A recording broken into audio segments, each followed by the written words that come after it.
time. He is joining us live right now to talk more about it. Bob Stefanowski, thank you very much for being here today.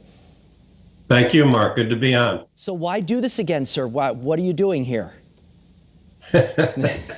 Well, Mark, I've been watching over the last 3 years, and the politicians in Hartford, they continue to put their interests ahead of the people that they serve. And unfortunately, people in Connecticut are suffering the consequences. We've got great people in our state. We've got great universities. We've got a great location. We're going to be doing some things that lower the cost of living here, that get people to stay, create careers for younger people, and revitalize this economy. And the people of Connecticut they're worn down. They're ready for a change. We've got a holistic plan, and we're going to bring change to Connecticut, Mark. It's interesting. Obviously, a lot has happened since the last election, including the pandemic, which, no one really saw coming. What would you have done differently with that? I know in the beginning you were out there with masks. Would you have handled this all differently? Well, FSB was a great partner in that, by the way. We handed out 1.5 million surgical masks with your help, so I want to thank you for that. But I think one thing that COVID has taught us is that one size does not fit all, and we need to protect our most vulnerable. And the two things I would have done differently was, number one, I would have had the PPE into the nursing homes early. There were nursing home personnel wearing these surgical masks, which are supposed to be disposable, 3, 4, 5 days because the governor wasn't able to supply them. And most recently, Mark, I have to say, I violently disagree with putting infected patients into nursing homes.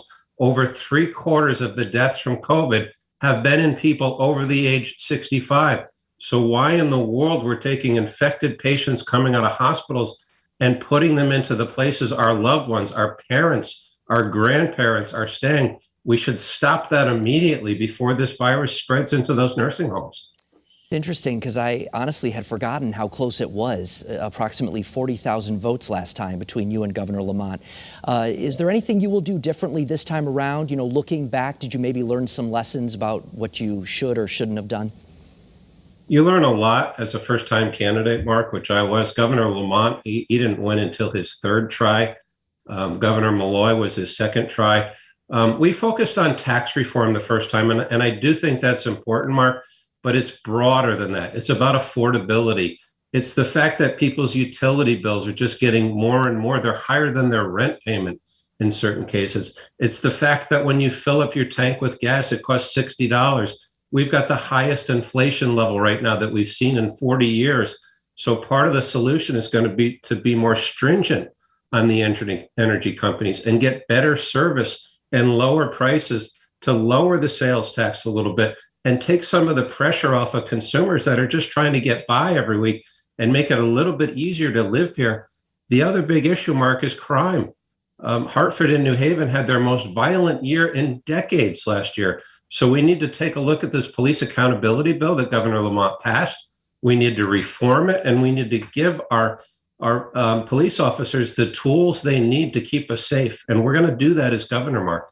All right, Bob Stefanowski, I know that we will be hearing from you a lot over the weeks and months to come, but we do appreciate you taking the time today to join us live on the air. Thank you very much.